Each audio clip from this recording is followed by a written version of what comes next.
In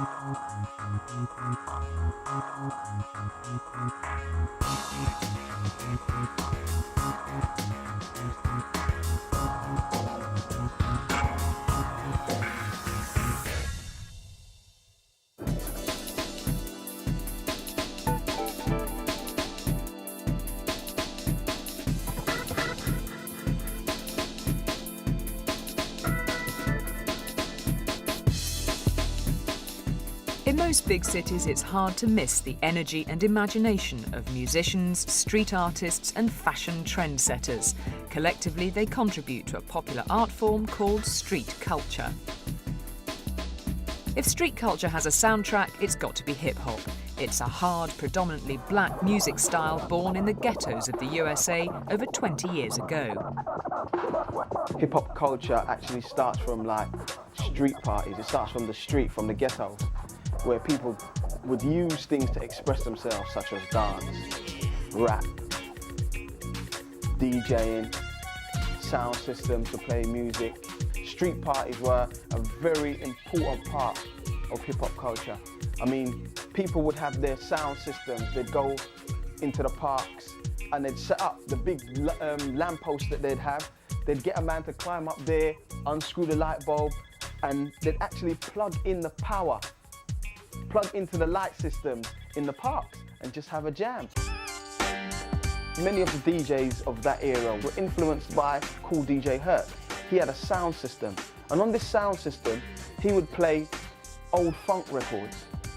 And what he would do is play the particular part that people would really get down and dance to. And because he had two turntables, he would have two copies of it and continuously play this part back. So what he started to do was let one record play and move the record backwards and forwards, getting that scratch sound, and then let it out.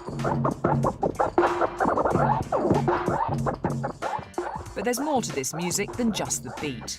A lot of the rappers use the vocals to express the way they felt about the system, about the lack of jobs, about what was going on within their society. Such frustrations were not limited to the US ghettos. It didn't take too long for rap and hip-hop to spread to other cities such as London.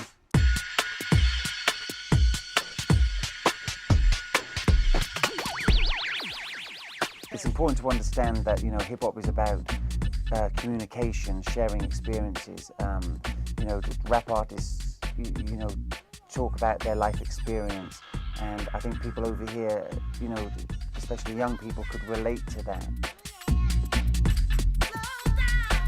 The ghetto is a place where kids hang out.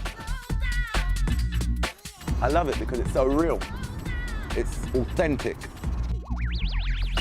When I was a lot younger, I couldn't wait to finish eating my dinner, to be outside, to hang out with my friends. And in my case, it was like, who can rhyme the fastest and who can do this rap this way and who can do it backwards and who can, you know, always trying to find new techniques and develop new styles.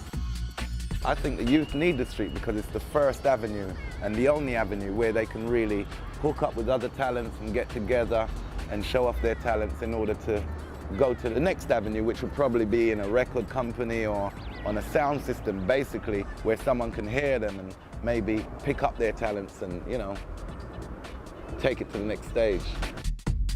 From small beginnings, hip-hop has been picked up by major record labels and is now popular with a mainstream white audience. Hip-hop primarily is youth music. It's music which is appealing to today's, you know, youth generation. So in that sense, you know, it has messages directly speaking to the youth of today, and that's why it's so powerful. Graffiti art is another street activity that started in the USA. Today, it's hard to avoid graffiti in most cities around the world.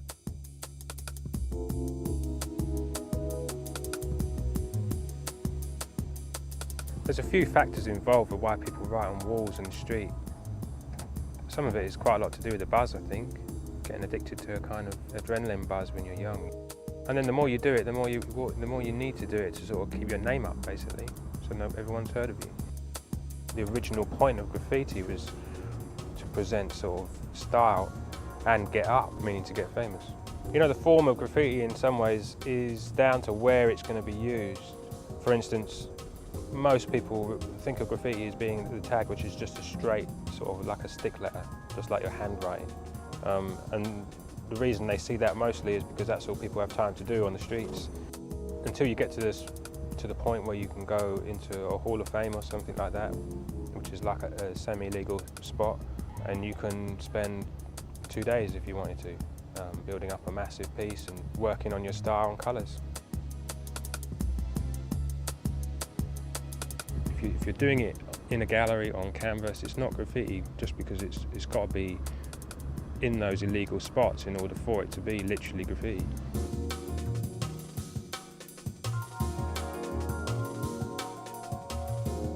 Graffiti may be a rebel art form for some, but that hasn't stopped it heading for the mainstream.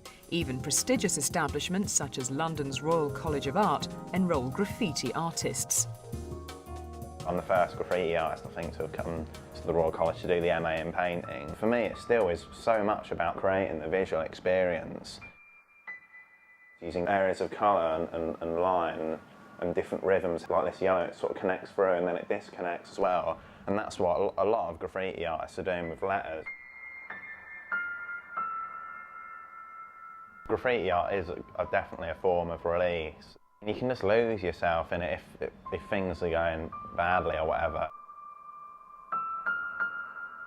It's just a really obsessive thing. I don't know what it is about your name. If you start getting your name around everywhere and then you see it and then other people see it, it still boils down to the visual experience that's created.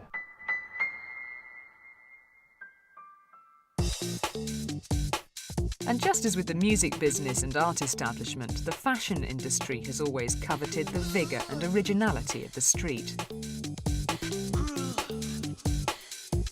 Whatever is going on in fashion at the highest, most expensive levels is constantly preoccupied with and stealing ideas from what goes on the street level. One common street fashion is baggy jeans. This style supposedly originated from American street gangs.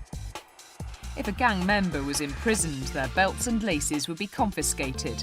In a gesture of solidarity, those on the outside would wear their jeans baggy and their shoes loose. This loose-fitting, hard-wearing style is particularly suitable for the high-impact extreme sport of street skating.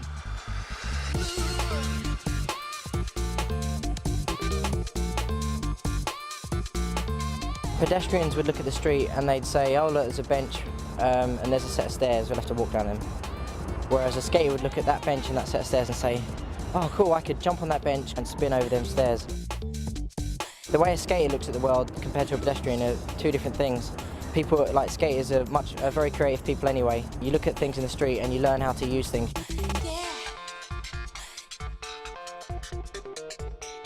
Skateboarders' style has never been high street, and many boarders have set up their own fashion labels. We basically started off by doing t-shirts and sweatshirts, and we wanted to make clothes that we wanted to wear.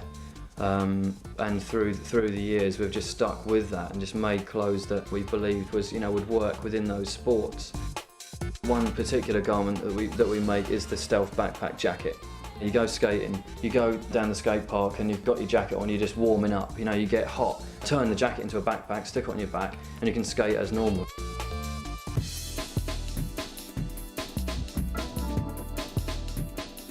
With its energy, flair and imagination, street culture is constantly reinventing itself with new styles in music, art and fashion.